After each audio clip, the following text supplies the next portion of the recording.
Here's the picture of the Earth from space. There it is.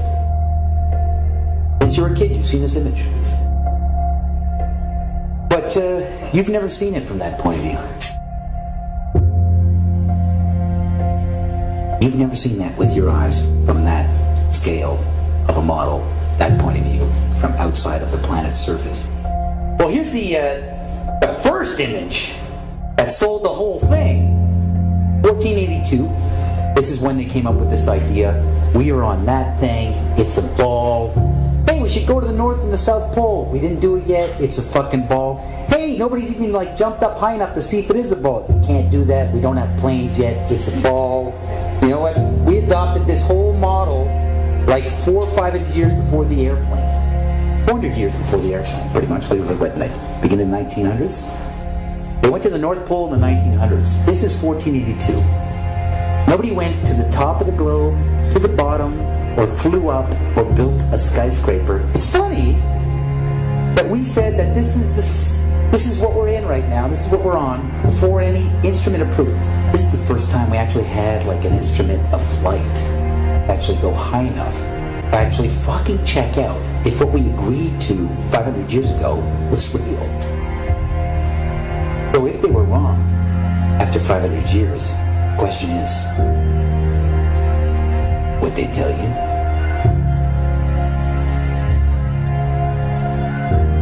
Newtonian physics. Why objects move on a ball spinning 1,000 miles an hour while it's going 26,000 miles around the sun. Basically the model we accepted right now. The sailor thinks that he's traveling around the Earth this way, when in effect he's traveling around the Earth this way. They began flying it around the world, from Abu Dhabi last year, with stops in India and China, then across the vast Pacific. Does running around your neighborhood prove that the neighborhood is round? I was an airline pilot for Delta for 26 years. A pilot's primary flight instrument is his artificial horizon, which he has to be maintained level to keep from climbing and descending. From a cockpit, weather permitting, I could see hundreds of miles in all directions, viewing cities connected by roads across the flat plain as far as the eye could see. Nothing ever leaned. If a pilot is flying around the curve of the Earth, then he should be dipping the nose down, and every 5 minutes he should be dipping the nose down to stay around the curve. That's absolute proof that a plane flies over a flat surface rather than a curved one. But I went to the manufacturer of the artificial horizon, and they confirmed to me that it's completely mechanical, nothing electronic in it whatsoever. So it's literally just a gyroscope that can freely move.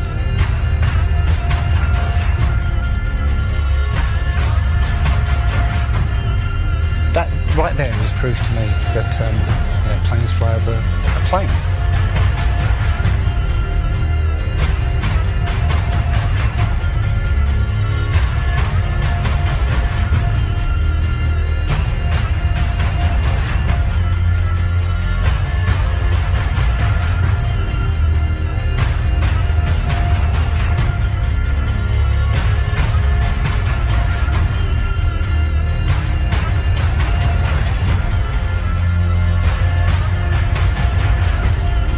Flat Earthers, it's time.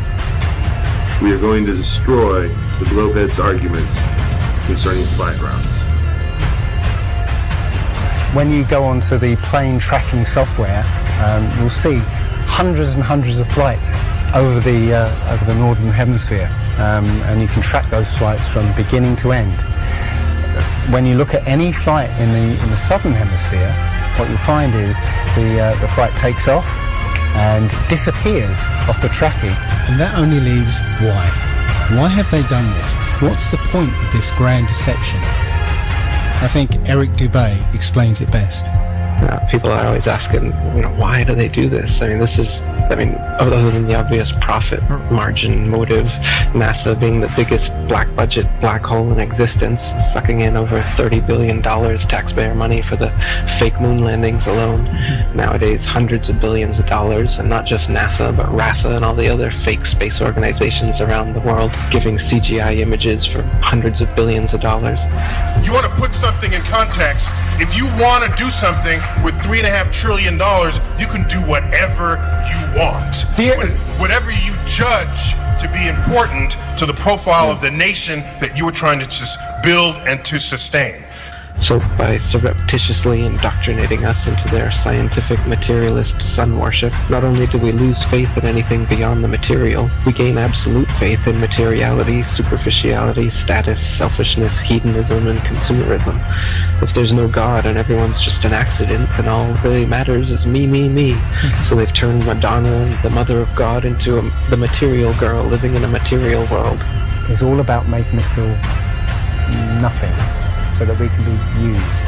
If everybody realised how special we all are, how unique every single life is, then this whole world would change overnight. We wouldn't allow ourselves to be used by this cabal.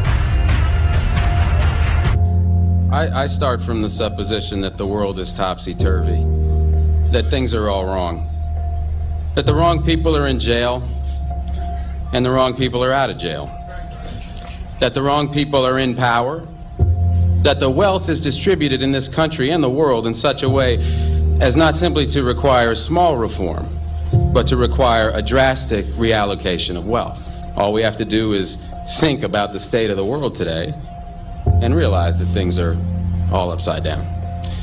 Now, if you don't think, if you just listen to TV and read scholarly things, you actually begin to think that things are not so bad, or that just little things are wrong.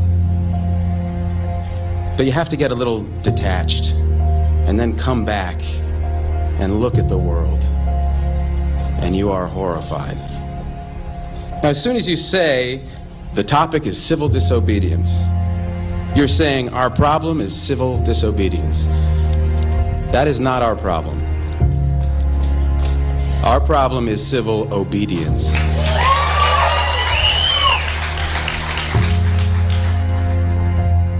I think all our society is run by insane people for insane objectives.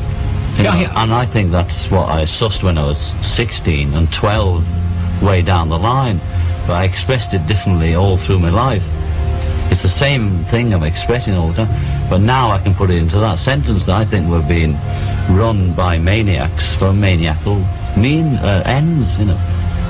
If anybody can put on paper what our government and the American government, etc., and the Russian, Chinese, what they are actually trying to do, you know, and what they think they're doing, I'd be very pleased to know what they think they're doing. I think they're all insane. You know, but I'm liable to be put away as insane for expressing that. You know, that's what's insane about it. And someone else says it's flat. That's worth reporting. Should we still debate whether the Earth is flat? Like they used to think the sun went around the Earth. Everybody say that scientist. Well, he's so smart. Until other science refuted it. Right, but back then, like everybody at that time thought that guy was smart. Why at this time do we think that the Earth goes around the sun? There's an overwhelming science that the Earth was flat, and there was an overwhelming science that you learn over time. We were the center of the world. You're just taking an authority's word for it, and all we're saying is be skeptical. Sure. And while you're being skeptical, there's a bunch of evidence that's totally against the mainstream version. And while you're being skeptical and looking at that evidence, you start compiling more and more of the evidence until you become like me, you know the truth.